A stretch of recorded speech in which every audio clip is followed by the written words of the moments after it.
J'ai le plaisir d'appeler au pupitre Madame Pascale Barthélémy, maîtresse de conférences habilitée à diriger des recherches à l'École normale supérieure de Lyon, qui va nous présenter une conférence intitulée « Le genre des connexions africaines au monde 1900-1980 ». Je vous demande d'accueillir Pascale Barthélémy.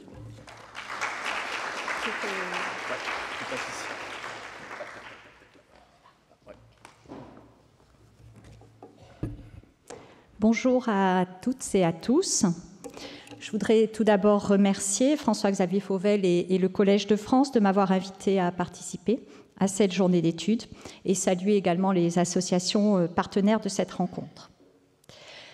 Traiter en 50 minutes du genre des connexions africaines au monde n'est pas une mince affaire. En effet, le genre, ce n'est pas les femmes et ce n'est pas un sujet, au même titre que les villes, les intellectuels ou les guerres, mais une catégorie d'analyse transversale à tous les autres thèmes. Il y a un genre des échanges économiques, un genre de l'éducation, un genre des mobilisations politiques comme des circulations culturelles. Pour entrer dans le vif du sujet, j'aimerais dire quelques mots de l'affiche choisie pour illustrer cette journée. Elle est extraite du livre que j'ai publié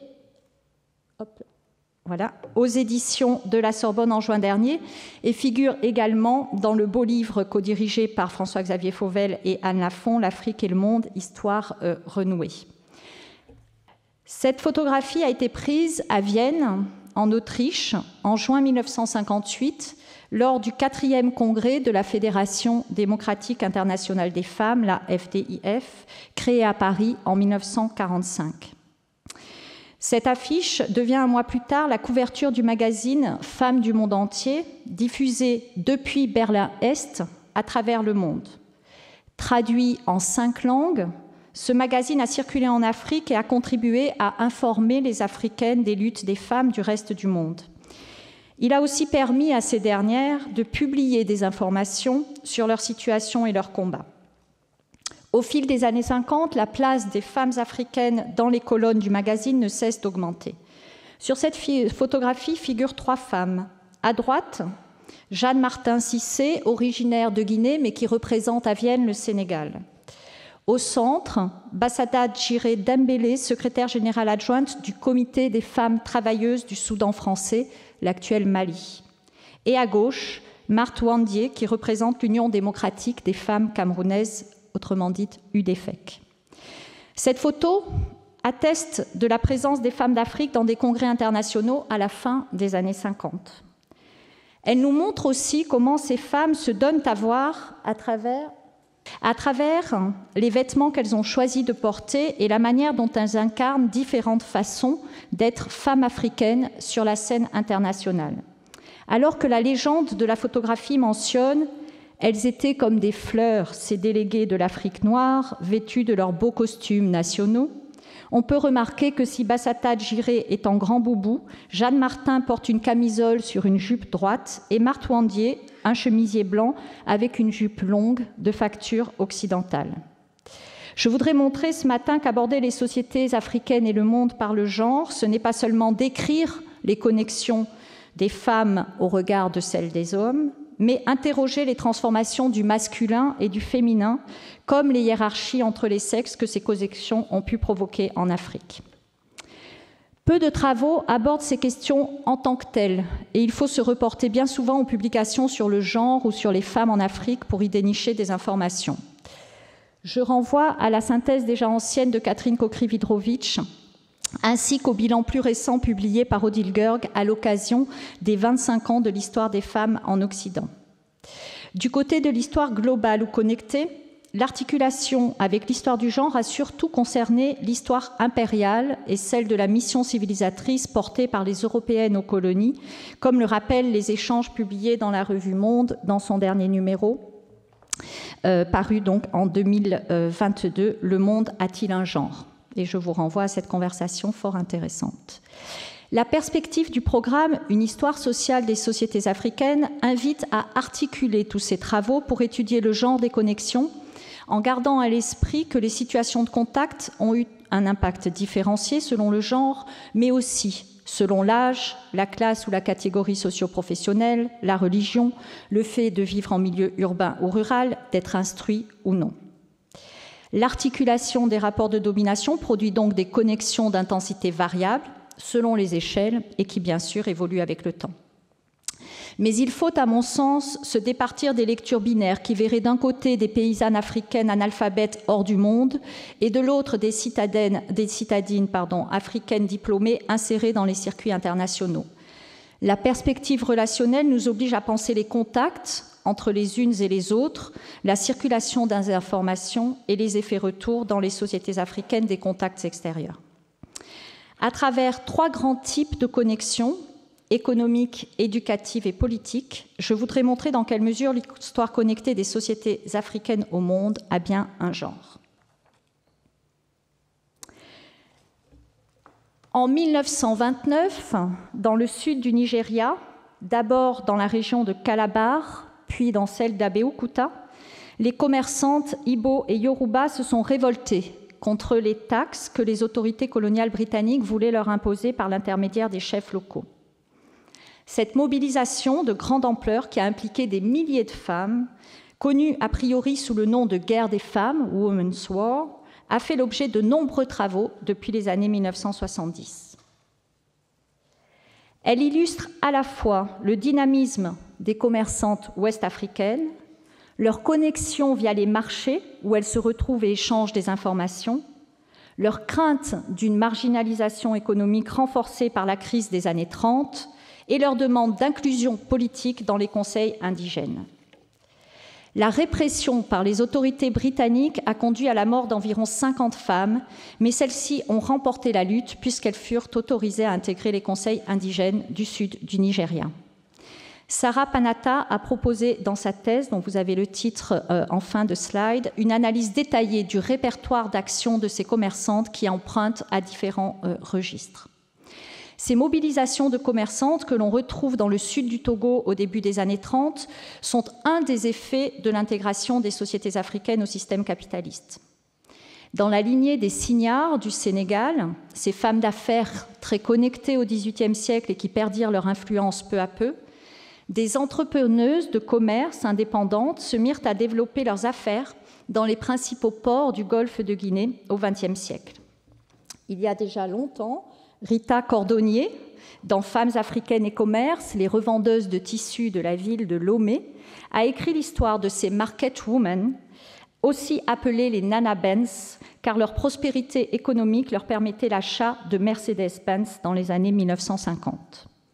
Mais cette agency des commerçantes d'Afrique de l'Ouest ne résume pas la situation de la majorité des femmes d'Afrique.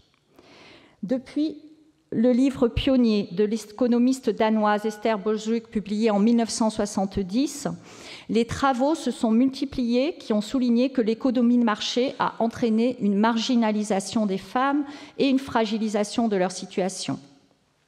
Le recueil d'articles coordonné par Nancy Afkin et Edna Bey en 1976 a montré, comme plus récemment l'étude d'Elisabeth Schmidt sur les femmes Shona de Rhodésie du Sud, que les Africaines ont été marginalisées, non seulement parce que les hommes africains ont été les interlocuteurs privilégiés des Européens, mais aussi parce que le développement de l'économie de traite et l'exploitation coloniale a eu des conséquences majeures sur la vie familiale, la vie privée, dans les villes comme dans les villages, les deux étant de plus en plus interconnectés au fil du siècle. Dans de nombreuses régions d'Afrique, la colonisation a entraîné une aggravation de la charge de travail des femmes, car les paysannes ont dû assurer à la fois le poids des cultures de subsistance et celui des cultures de rente, tandis que leur mari était le partenaire officiel des autorités coloniales et pouvait occasionnellement tirer un bénéfice financier de ces relations. En Ashanti, dans le sud du Ghana, on a pu parler de gender chaos pour décrire ce bouleversement des rapports sociaux de sexe dans l'entre-deux-guerres. Au Sénégal et en Gambie, où les femmes participaient à la culture du riz, l'introduction de nouvelles cultures, comme l'arachide, a entraîné une évolution des modes de propriété foncière qui s'est faite au détriment des femmes. Enfin, celles-ci ont aussi été réquisitionnées pour les travaux forcés, comme en a témoigné André Gide dans son voyage au Congo. Les connexions économiques entraînées par l'exploitation coloniale ont aussi eu pour conséquence une multiplication des migrations de travail et une accélération de l'urbanisation dont la dimension genrée est attestée par de nombreuses études de cas.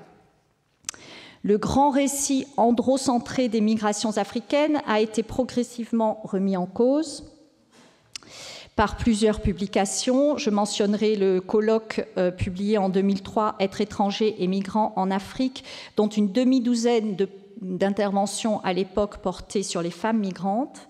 Et je renverrai surtout aux recherches plus récentes de Marie Rodet, qui montre que les femmes de la région de Kaï, de Nioro, de Bafoullabé, de Satadougou et de Kita, donc au Mali, Soudan français à l'époque, loin d'être passives et abandonnées dans les villages, ont migré des campagnes vers les villes dès le début du XXe siècle, dès 1905, après la promulgation du décret d'abolition de l'esclavage en Afrique occidentale française.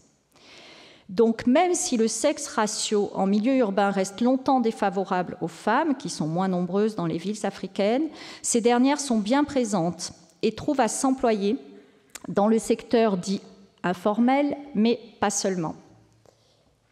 Ainsi, dans la capitale du Mozambique, Lourenço Marques, aujourd'hui Maputo, le nombre des Africaines a rapidement augmenté dans les dernières décennies de l'époque coloniale, c'est-à-dire, attention à la chronologie, de 1945 à 1975. Dans cette ville, donc, que les femmes appellent, vous m'excuserez pour la prononciation, Xilou-Djiné, l'endroit des Blancs, devenu plus facile d'accès du fait du développement des infrastructures de transport, les possibilités d'emploi salarié pour les femmes se sont multipliées, nous explique donc Jeanne-Marie Pinven, à partir de 1945. Entre 1950 et 1962, le nombre d'Africaines qui travaillent dans les industries privées de transformation est multiplié par 20. La plupart sont employées au décortiquage des noix de cajou. Et c'est un commerçant indien, Jiwa Javal Tarani, qui avait investi dans l'import-export depuis les années 30, qui s'est lancé dans les années 50 dans cette industrie du décortiquage des noix de cajou, destinée à être exportée vers l'Inde et vers les États-Unis. Il ouvre alors dans un des quartiers de la ville, Chamankulo, une usine qui est vite connue sous le nom de Tarana, ou l'usine des femmes, en langue ronga. Jeanne-Marie Pinven a recueilli les témoignages de dizaines de femmes qui ont migré pour des raisons à la fois économiques, mais aussi très souvent affectives, liées à leur vie personnelle, pour se rendre à Maputo et pour y travailler. L'argent qu'elles gagnent alors, en décortiquant les noix de cajou, leur permet de s'occuper de leurs enfants. Ces Africaines citadines sont qualifiées de Linga Lavani, celle qui s'est aventurée au-delà de la haie du village, et sont traitées comme des femmes semdono, c'est-à-dire sans tuteur mâle. Le terme devient vite synonyme de prostituée, mais malgré le stigmate, ces femmes parviennent à s'assurer une place en ville. Le cas du Mozambique n'est pas isolé. Le développement de ce que l'on peut appeler une sexualité transactionnelle dans les villes coloniales est un des effets des transformations économiques du XXe siècle. Depuis les travaux de Janet Boujra et de Louise White, on sait que ces femmes indépendantes, que les autorités coloniales appellent des femmes libres, mais qui renvoient en fait à la prostitution, sont dans certains cas parvenues à accumuler un petit capital leur permettant de devenir propriétaires et d'accueillir une certaine respectabilité. Dans les villes, malgré la précarité de leur situation, les femmes peuvent donc nouer de nouvelles relations et trouver des sources de revenus. C'est ce que montre fort bien Rachel Jean-Baptiste dans son livre qui porte sur Libreville au Gabon. Ce livre, extrêmement important à mon sens, articule l'histoire des sexualités, du mariage, de la justice, à celle des transformations économiques liées à l'exploitation forestière et à l'insertion de Libreville dans les circuits commerciaux internationaux. Elle donne des exemples de femmes ponouées qui concluent des unions plus ou moins durables avec des Européens et en tirent des bénéfices. Exemptées de travail forcé, elles accèdent parfois à la propriété, par exemple quand l'Européen rentre en métropole et leur laisse une maison. Certaines font partie des habitantes les plus riches de Libreville. L'intégration des économies africaines à l'économie de marché a donc eu des effets variés sur les hiérarchies entre les sexes.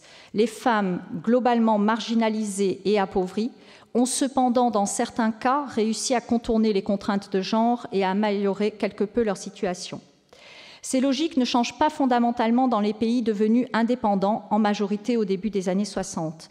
Mais les travaux d'histoire manquent pour les documenter. Ce sont les démographes, les économistes et les sociologues qui ont surtout étudié le genre du développement, insistant sur la difficulté à saisir la réalité du travail féminin, qui pourtant se généralise, et à mesurer le niveau d'insertion des femmes dans des économies nationales en construction. Ce que les travaux d'histoire ont en revanche mieux documenté, c'est la croissance rapide du taux de scolarisation des filles qui leur permet, après la Seconde Guerre mondiale, une plus grande connexion au monde. Et j'en viens à mon deuxième point, être une Africaine moderne, la scolarisation comme connexion au monde. Le sentiment d'entrer dans un autre monde se retrouve dans les témoignages de nombre d'anciens et d'anciennes élèves des écoles coloniales qui ont raconté leur histoire, mais sans doute est-il encore plus intensément éprouvé par les filles, comme en témoignent par exemple les romans autobiographiques de Scholastique Mukasonga, romancière d'origine rwandaise. Sur toute la période au programme, si les filles ont globalement moins accès à l'école, qu'elles soient missionnaires ou publiques, et y restent moins longtemps, celles qui sont scolarisées incarnent dans leurs sociétés respectives de nouveaux modèles féminins qui bouleversent les hiérarchies de genre. Ce processus de subjectivation entraîné par la confrontation à de nouveaux savoirs, mais plus encore à de nouvelles manières d'habiter, à des règles d'hygiène, des habitudes alimentaires, vestimentaires imposées par les Européens, fabrique de nouvelles femmes, mais aussi des hommes nouveaux, avec des guillemets. Dans de nombreuses régions d'Afrique, les sociétés missionnaires chrétiennes et en particulier protestantes se sont implantées au XIXe siècle, porteuses d'un projet de modernisation qui se traduit par la condamnation des mauvaises coutumes, avec des guillemets, et une entreprise d'éducation morale dont les femmes furent les premières cibles. Didier Péclar a pu parler pour le Planalto central de l'Angola d'un projet de modernisation culturaliste fondé sur le culte du travail agricole, la formation scolaire et la mise en ordre de l'espace domestique. L'objectif qu'avaient les missionnaires de distinction entre mode de vie païen et chrétien passait notamment par la division des maisons en plusieurs pièces propres et ordonnées, destinées à signaler un certain degré de civilisation, avec des guillemets. Les femmes furent alors conçues comme les âmes du foyer et au cœur du projet de christianisation. Mais, comme l'a montré Christine Mann pour le Nigeria de la fin du XIXe siècle, les Africains et les Africaines n'ont pas subi passivement ces entreprises que l'on peut appeler de formatage. L'élite éduquée dans les écoles missionnaires de Lagos au Nigeria discute à la fin du XIXe siècle du type de mariage à adopter et pratique à la fois le mariage dit africain recommandé par les ancêtres et le mariage chrétien que les Européens préconisent comme la seule forme d'union valable. L'éducation missionnaire permet aussi à certaines familles, surtout dans les colonies britanniques, de quitter l'Afrique et de scolariser leurs enfants en Europe. Un exemple, Adélaïde Smith, née en 1868 dans une famille créole de Sierra Leone, qui grandit en Angleterre, prolonge ses études en Allemagne avant de revenir dans son pays en 1897, donc 3 ans avant le début de la question au programme. Elle y reste 3 ans, puis retourne à Londres, où elle épouse le nationaliste ghanéen Joseph Ephraim Kingsley Hayford en 1903. Elle revient à Freetown en 1914, après son divorce, et y fonde en 1923 une école pour les filles, la Girls Vocational and Industrial Training School, qui fonctionne jusqu'en 1940. Parallèlement à cette action éducative, elle s'implique politiquement au sein de l'Universal Negro Movement Association fondée par Marcus Garvey, puis se rapproche du National Congress of British West Africa. Elle voyage aux États-Unis, elle participe activement au Congrès panafricain de 1927 à New York, avant de s'éloigner de la politique pour se concentrer sur l'action éducative et culturelle. Son parcours exceptionnel à bien des égards, fait écho à celui d'une autre femme nigériane, cette fois devenue célèbre, Funmilayo Ransome Kuti, qui elle aussi poursuivit ses études en métropole, œuvra au développement de l'éducation des filles dans son pays et aura une carrière politique internationale. Qu'elles soient formées par les missionnaires ou dans les écoles publiques, les Africaines incarnent un nouveau rapport au monde qui bouscule les hiérarchies sociales et de genre, alors même qu'elles sont avant tout éduquées pour devenir des épouses adaptées, avec des guillemets, aux hommes lettrés.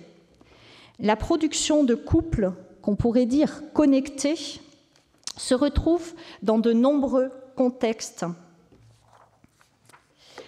En Tunisie, l'école Louise-Renée Millet, dite aussi école de la rue du Pacha, qui ouvre ses portes en 1900, dans la Médina de Tunis, a formé non seulement la première femme médecin musulmane de Tunisie, mais de nombreuses épouses de nationalistes. Et je vous renvoie à l'article de Julia Clancy-Smith.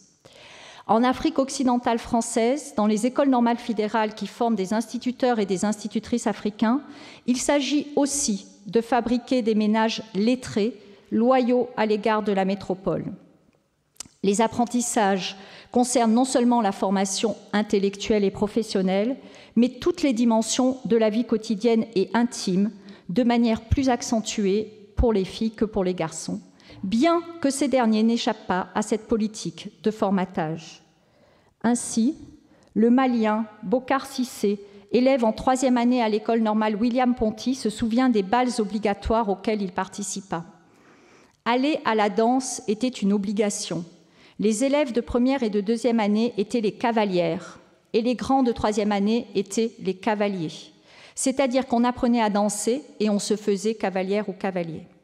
Ainsi, à l'ouverture du foyer, c'est moi qui ai ouvert le bal avec Ouezin Koulibaly. J'étais la cavalière, Ouezin était le cavalier, à tel point que les enfants m'appelaient alors la cavalière de Ouezin pour me taquiner. Les institutions scolaires sont donc des lieux où se redéfinissent les comportements et donc aussi les relations de couple, comme le montre la correspondance entre 2 jeunes gens au Kenya en 1960, retrouvée par Lynn Thomas aux Archives nationales de Nairobi. Une jeune élève d'une école Kikuyu, prénommée Sarah, enceinte d'un jeune homme, Thomas, qui poursuit ses études à Makerere College en Ouganda, lui écrit pour qu'il accepte la responsabilité de sa grossesse. Elle a été renvoyée de l'école, a été obligée d'informer ses parents de sa situation.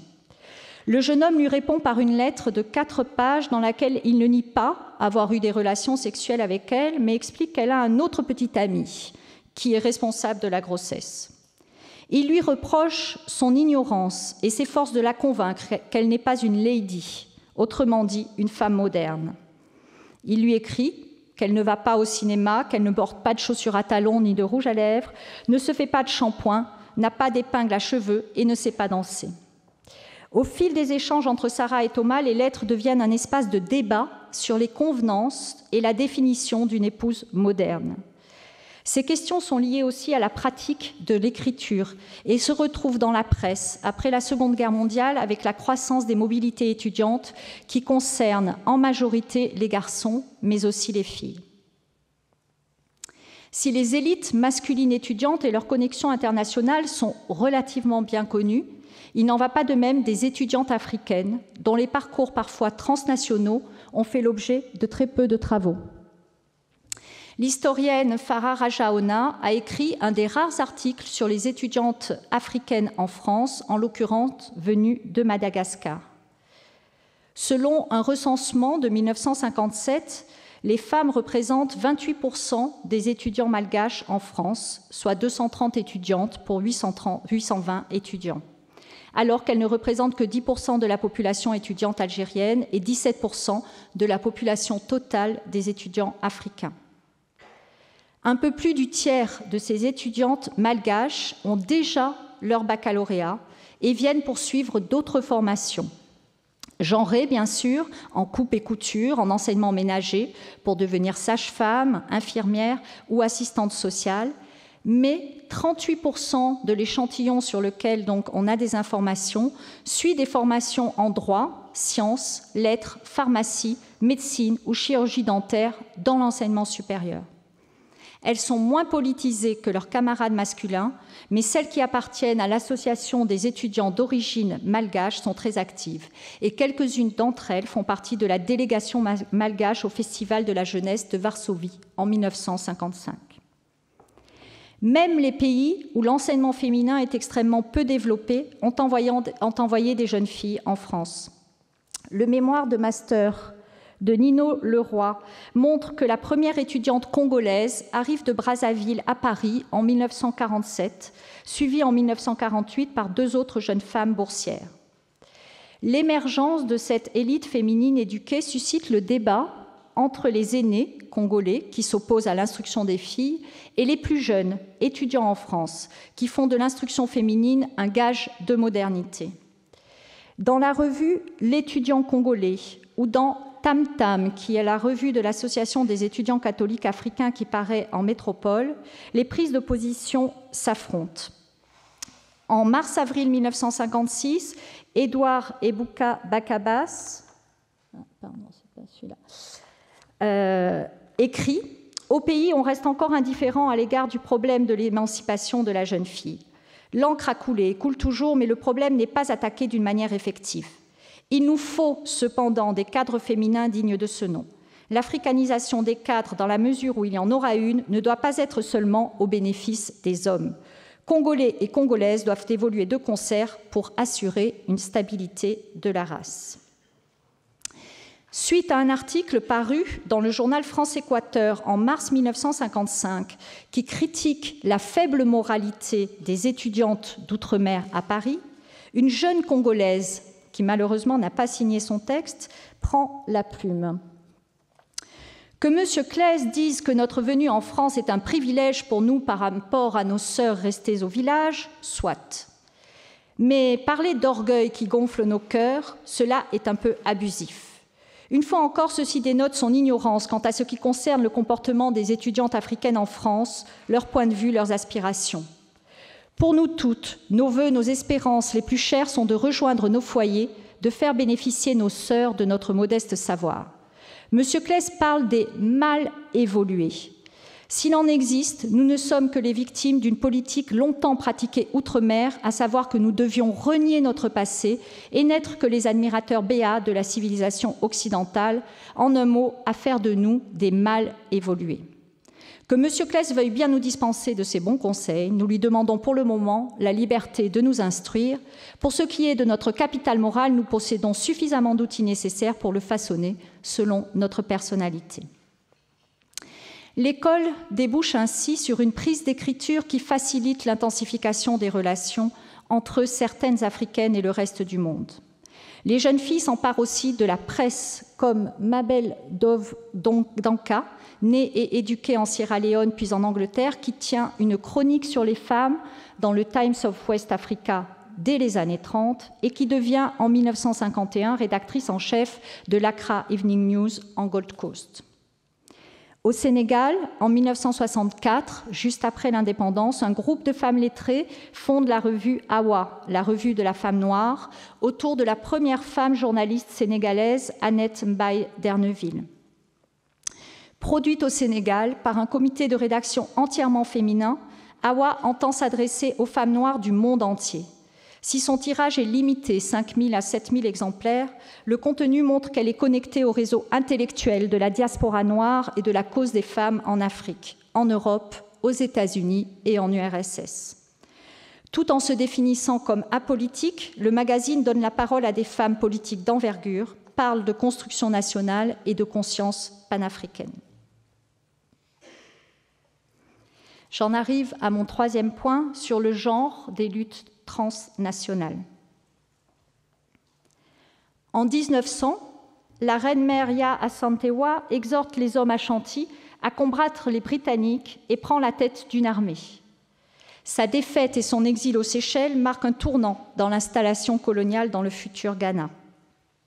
La même année, à Londres, plusieurs femmes noires sont présentes lors de la première conférence panafricaine.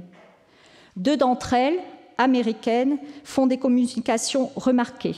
Anna Julia Cooper, qui est professeure de latin à Washington, et Anna H. Jones, qui est linguiste diplômée de l'Université du Michigan. Les autres participantes noires sont une journaliste de Chicago, Fanny Barrier-Williams, et une africaine, Jane Rose Roberts, âgée de 82 ans, veuve du premier président du Libéria, Joseph Jenkins Roberts. Cette photo que j'ai trouvée récemment, je trouve, est assez extraordinaire.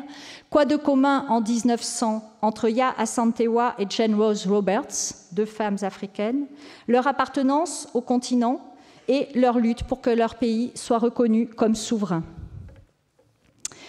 Tout au long du XXe siècle, des femmes d'Afrique se sont mobilisées avec les hommes ou de façon séparée, qu'il s'agisse de résister à la conquête, aux nouvelles taxes, de revendiquer la libre circulation dans des sociétés ségrégées, de militer pour l'obtention de droits politiques et sociaux, de s'engager dans des partis anticolonialistes, de participer les armes à la main aux luttes de libération, puis de réclamer des droits au lendemain des indépendances. Les travaux, très nombreux, sur leur participation au mouvement de résistance et à la lutte anticoloniale n'ont jusqu'ici guère interrogé leur connexion transnationale. Et pour cause, dans le domaine des luttes politiques comme dans les autres, les femmes sont moins nombreuses que les hommes à être insérées dans des réseaux qui dépassent l'échelle locale. Il est pourtant possible, à mon sens, de montrer que les luttes des Africaines ont été non seulement liées à des conjonctures singulières dans leur pays, et très variables évidemment d'un bout à l'autre du continent, mais qu'elles ont aussi, ces luttes, été fabriquées par des interactions avec le reste du monde. Au début du XXe siècle, les connexions entre l'Afrique australe et les États-Unis se retrouvent dans les luttes des femmes noires contre le pass, ce laissez-passer qui indiquait le lieu de résidence et l'employeur des travailleurs noirs et sans lequel ils ne pouvaient pas se déplacer. Julia Wells explique dans ses travaux que ces femmes s'étaient déjà insurgées à plusieurs reprises contre la volonté britannique de leur appliquer cette législation, mais en 1913, dans l'État libre d'Orange, elles manifestent, pétitionnent et en appellent au roi d'Angleterre. L'une des figures de proue du mouvement, Charlotte Maxeke, née en République du Transvaal en 1874, a fait ses études en Angleterre et aux États-Unis dans les années 1890. De retour en Afrique du Sud, diplômée de Wilberforce University dans l'Ohio, elle prend la tête de la résistance aux Pass Laws et fonde à la suite de ces événements la Ligue des femmes bantoues en 1918. Cette association de femmes a fonctionné en parallèle à l'ANC, qui l'a reconnue officiellement en 1931, mais les femmes n'ont pas été acceptées au sein de l'ANC jusqu'en 1943. Dans l'entre-deux-guerres, d'autres associations de femmes émergent dans des pays africains, essentiellement des colonies britanniques, en Sierra Leone, au Kenya, en Rhodésie du Sud, au Libéria, au Nigeria, portées par des commerçantes ou des femmes instruites désireuses de promouvoir l'éducation des filles. Mais, là encore, la Seconde Guerre mondiale marque un tournant. En Afrique francophone, les associations de femmes se multiplient, qui articulent de manière variée les mots d'ordre féministes, anticolonialistes et nationalistes, comme le montre le dossier de la revue Le Mouvement social, dirigé par Ophélie Rillon et Emmanuel Bouilly. Au Nigeria, le premier parti politique exclusivement féminin, le Nigerian Women's Party, est fondé en 1944 de façon tout à fait indépendante des partis nationalistes masculins. En Côte d'Ivoire, la répression du Rassemblement démocratique africain en 1949 par l'administration française accélère la création d'un comité féminin du RDA. Plusieurs mois après que les dirigeants de ce parti aient été arrêtés et emprisonnés à Grand-Bassam, à une quarantaine de kilomètres d'Abidjan, la capitale, le 22 décembre 1949, 2000 à 4000 femmes décident d'une marche vers la prison pour réclamer la libération, je cite, de leurs hommes. Le 23 décembre, 500 d'entre elles s'installent par petits groupes le long de la lagune, tandis que de nouvelles recrues arrivent d'Abidjan. Le lendemain, elles affrontent les forces de l'ordre colonial. La répression de ce qui est devenu dans l'historiographie la marche des femmes sur Grand-Bassam est largement relayée par le journal L'Humanité en métropole, qui publie le 7 janvier 1950 une lettre d'Odette Ekra, l'épouse d'un des leaders emprisonnés, avec ce titre: Rien ne pourra arrêter notre lutte et nous comptons sur nos sœurs de France pour nous aider. Les recherches pionnières de Susan Jaeger sur les femmes de Tanzanie, d'Elisabeth Schmidt sur le genre du Parti démocratique de Guinée, de Sarah Panata sur les mouvements féminins et féministes au Nigeria, d'Ophélie Rillon sur le Soudan français, montrent l'intensité de l'engagement politique des Africaines. Celles-ci demandent l'égalité des droits avec les femmes européennes, bien plus qu'avec les hommes de leur pays dans un premier temps, le développement des écoles, des politiques sanitaires et l'accès au droit de vote. Leur engagement politique se double souvent d'un engagement syndical, comme dans le cas de la sage-femme malienne Awa Keïta, bien connue grâce aux mémoires qu'elle a publiées en 1975 chez Présence africaine. Ces femmes sont proches des leaders masculins de leur temps, comme le montre la vie militante d'André Bloin, née en 1921 en Ubangui-Chari, Centrafrique d'aujourd'hui. Fille d'un Français et d'une femme Banziri, elle a été élevée dans un orphelinat de sœurs à Brazzaville. Elle s'est enfuie, a fini par s'installer en Guinée avant de rejoindre l'entourage de Patrice Lumumba au Congo belge. Auprès de lui, elle a joué un rôle important dans la mobilisation des femmes au sein du mouvement féminin de solidarité africaine. Dans les années 1950, les femmes sont aussi présentes dans les luttes armées, au Kenya, au Cameroun, en Algérie, en Angola ou au Mozambique. Elles assurent la logistique dans les maquis, transportent des messages, font circuler les informations, mais elles ont aussi pris les armes, comme l'ont montré les travaux de Anne Cora Presley sur les femmes Kikuyu au Kenya. Les mémoires de Wambi Wayaki Otieno, engagée dans la lutte en 1954 à l'âge de 18 ans, décrivent l'action d'un contingent de femmes qui entreprend de séduire les Britanniques dans des bars afin d'accéder à des dépôts de munitions. Après la répression, 13 000 femmes ont été emprisonnées par les autorités britanniques. Otieno milite dans différents partis avant d'être arrêtée en 1960, violée en détention par un officier britannique. Son courage lui vaut le surnom de Mzaja, c'est-à-dire man ou mister. En Algérie, l'engagement des femmes au sein du FLN est bien connu depuis les travaux de Djamina Amran, auxquels se sont ajoutées les recherches de Rim Seferjeli, Natalia Vince et Niel Maskmaster. Les supplices vécus par Djamila Boupacha, accusée d'avoir transporté des bombes, arrêtée puis torturée, violée en 1960, ont été dénoncés par son avocate d'origine tunisienne, Gisèle Halimi, et ont fait l'objet d'un livre écrit avec Simone de Beauvoir. Au Mozambique, les femmes ont combattu au sein de la Ligue féminine mozambicaine fondée en 1964. Tous ces travaux, et je n'en ai cité que quelques-uns, fondés sur un travail archivistique mêlé à la recherche d'archives privées et à de nombreux entretiens, mentionnent les connexions internationales de certaines de ces militantes, sans pourtant en faire toujours l'objet principal de l'analyse. Or, malgré les contraintes de genre et la domination coloniale, certaines de ces femmes ont bien été connectées au reste du monde.